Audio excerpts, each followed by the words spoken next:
Bueno, nos visita la licenciada en psicología Desiree Bideman. Estamos en el mes de la prevención de suicidios. De hecho, en realidad, puntualmente, el 10 de septiembre se conmemora esta fecha y no puede pasar desapercibido un evento de estas características, sobre todo por lo que venimos viviendo en la localidad de Montecarlo. Sin ir más lejos, esta semana la noticia en el ámbito policial pasó por el fallecimiento de este joven de 24 años que se autoprovocó una lesión, después, según trascendidos, después de haber sostenido una discusión. Lo cierto es que terminó muy mal herido, fue intervenido a tiempo, trasladado al SAMIC de El Dorado, pero no pudo soportar y perdió la vida. 24 años de edad. Bueno, Desiree, mucho para hablar acerca de esto y mucho para analizar teniendo en cuenta de cómo tiene que ser abordado el tema del suicidio, ¿no? Bueno, entre otros temas. Buenas noches. ¿Qué tal? Buenas noches, Cristian. Buenas noches a todos.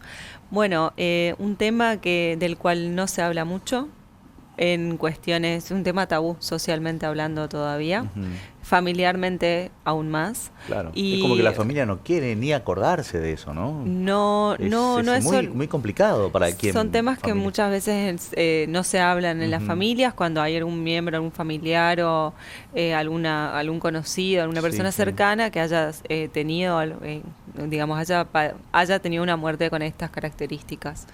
Sí tenemos que aclarar que ocurre, que es muy frecuente, que preocupa mucho en la época de la adolescencia, cuando hay indicadores, cuando hay indicios y cuando hay expresiones, porque hay muchos mitos respecto al tema del suicidio. Uno de estos mitos es que el suicida no avisa. Que no avisa. Que no avisa. O te dicen, sí, ya tenía en la mente y lo tenía todo calculado y no sí, se le ocurrió ahora. Y hay o la verdad es que no pensó nada esto, claro. No planificó, no pensó. Son todos mitos, ¿sí?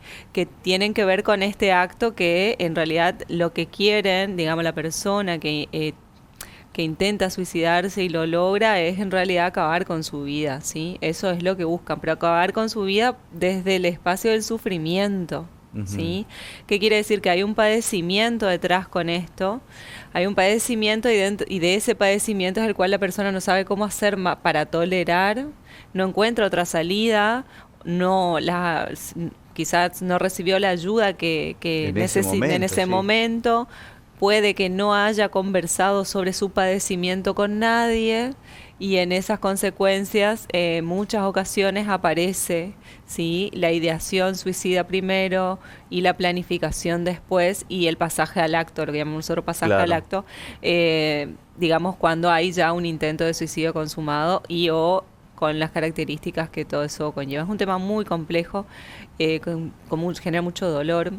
Mira, yo te quiero preguntar esto, porque tuve la oportunidad en un momento de dialogar con una persona que intentó suicidarse, ¿sí? Pero no lo logró, terminó con secuelas. Después de pasado este acto, yo le pregunté, ¿por qué? Yo sentía en ese momento que nadie me quería, que nadie me entendía, que aparte a nadie le iba a importar si me moría. Eso fue lo que me dijo. ¿Y esto le pasa muchas veces a la persona que decide quitarse la vida? Lo que pasa es que no podemos generalizar, ¿no? Los intentos suicidas tienen muchas características de otros trastornos también. No sé el caso particular, ni tampoco es la intención de hacer ningún análisis profundo, pero tiene características, ¿no es cierto?, de una persona que está padeciendo quizás algún estado de ánimo depresivo, ¿no? En el cual siente que las personas a su alrededor no la quieren o no la tienen en estima o no es importante para nadie. Ojo que esto en el adolescente se ve exacerbado por los picos propios, por ejemplo, de las intensidad de las emociones, ¿sí?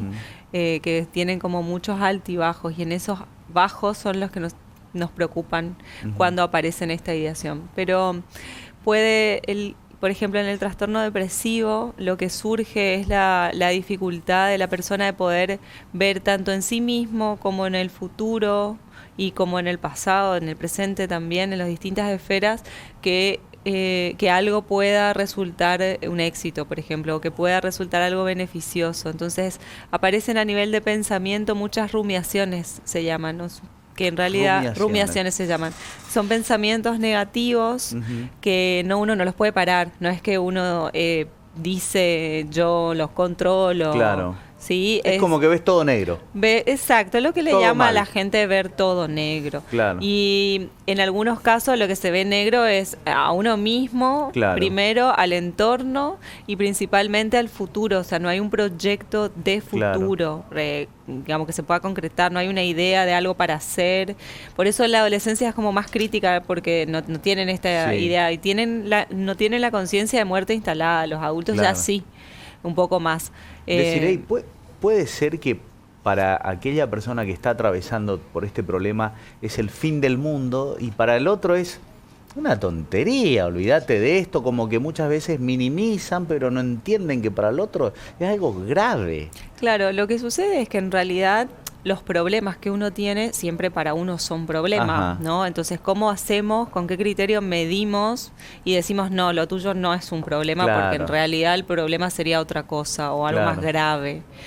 Cada uno lidia con sus problemas y considera que son sus problemas los problemas que tiene. Claro. Entonces, esto es el respeto quizás por lo que al otro le está pasando, y si uno no puede compartir o no puede empatizar completamente porque no estuvo en esa situación, por lo menos prestar una escucha activa, ¿sí? ¿Qué significa? Cuando el otro me habla, que yo le pueda escuchar, no simplemente que me pueda escuchar y que le pueda responder respecto a lo que sé, si puedo, empáticamente. Sí, esto dando ya una estrategia de cómo hacer cuando una persona que se siente mal o que expresa sentir malestar necesita una escucha de alguien, ya sea de un amigo, de una familiar, de la persona que está enfrente, ¿no? Que cómo hacer para que no hace falta solucionarle la vida, pero sí, en el caso de que haya un riesgo, sí, que haya ya una planificación, porque ideación suicida tiene que ver con los pensamientos. Vamos a aclarar esto un poquito, porque si no parece que está todo muy mezclado.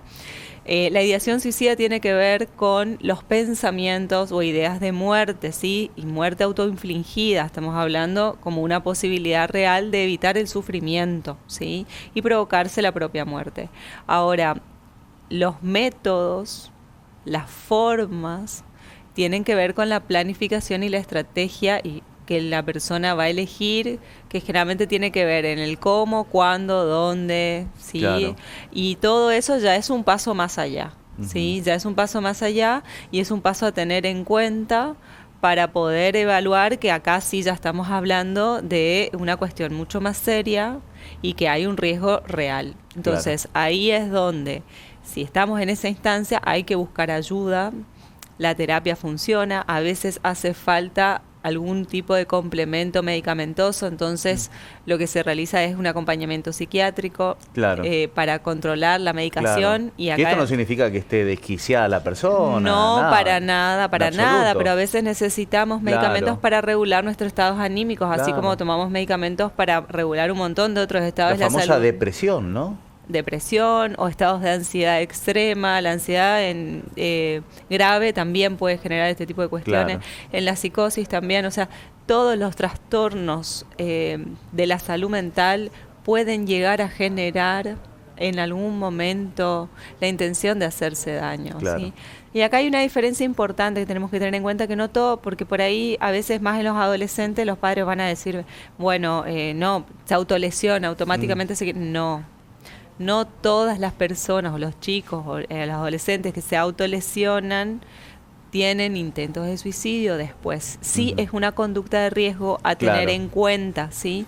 Pero no necesariamente es un indicador. Entonces, ya la idea es poder buscar ayuda, prestar una escucha activa y trabajar activamente con los familiares. Hay un tiempo, un periodo en el cual la persona tiene que sostener en el tiempo, ¿sí?, la idea, el pensamiento, que no es de un día para otro, no se fomenta de un día para otro. Eso tiene un tiempo de maduración de ideas y de planificación. No suelen ser actos compulsivos, sí en algunos casos, no en todos, pero no es la normalidad. Y bueno, los métodos, sí, algunos pueden ser más graves o menos graves, pero lo importante es que se pueda llegar a la posibilidad de poder conversar. Claro. y buscar la ayuda que necesita. Y en esas instancias, en las primeras instancias, se recomienda que la persona no esté sola, que la medicación no esté a su cargo, lógicamente. Entonces hay un compromiso familiar muy grande, que en realidad es necesario para que la persona que está en ese padecimiento pueda salir adelante. Claro. Así que bueno, de esto hay mucho más Sí, para sí. decir. Yo te en quiero realidad. preguntar una sola cosa y sé que quizás es un poco más complejo la respuesta, después ya cerramos. Cometido el acto, ¿sí? Hay un alto grado de culpabilidad en los cercanos, papá, mamá, hermanos, y esa culpabilidad que sienten, ¿es legítima o no necesariamente? Porque uno dice, claro, yo soy el culpable porque no estuve, no fui, no lo escuché. Ahí se genera otro dolor ahí también. Y la realidad es que creo que para cada familia, para cada ser querido, para cada amigo, para cada amiga que ha padecido algún tipo de este tipo o ha tenido que transitar el duelo por el fallecimiento de un ser querido que se suicidó, es una cuestión que no se supera. No es algo superable. Uno aprende a convivir con eso. Porque hay una realidad que tiene que ver con con el criterio de fallecimiento violento de alguna manera, que es la incapacidad de poder despedirse, ¿no? Generalmente el familiar no se puede despedir y esto hace que los cierres sean mucho más difíciles de realizar. Y sí, la culpabilización, la responsabilidad es irracional, porque nunca hay un culpable de esto, ¿sí? Y muchas veces, si bien el suicida avisa, es cierto que también trata de mantener y está la imposibilidad de poner en palabras lo que le pasa, lo que siente y principalmente lo que piensa, porque piensa que lo que piensa es tremendo y nunca nadie lo piensa de la misma manera, aunque es muy común que otras personas también lo hagan, hace que lleve al acto algo que podría tranquilamente gestionarlo a través de palabras, no digo tranquilamente, está mal dicho, pero gestionarlo a través de palabras, poniéndolo en palabras ese sufrimiento, bajan los niveles de intensidad, ¿sí? Se siente menos fuerte todo ese malestar y el padecimiento. Entonces, es complejo, pero sí, por supuesto que a nivel familiar eso se sobrevive, ¿sí? Y genera un montón de consecuencias complicadas. Muy bien, Desiree. Tema delicado, pero interesante, por supuesto. Gracias, buenas noches y nosotros hacemos una pausa y enseguida volvemos.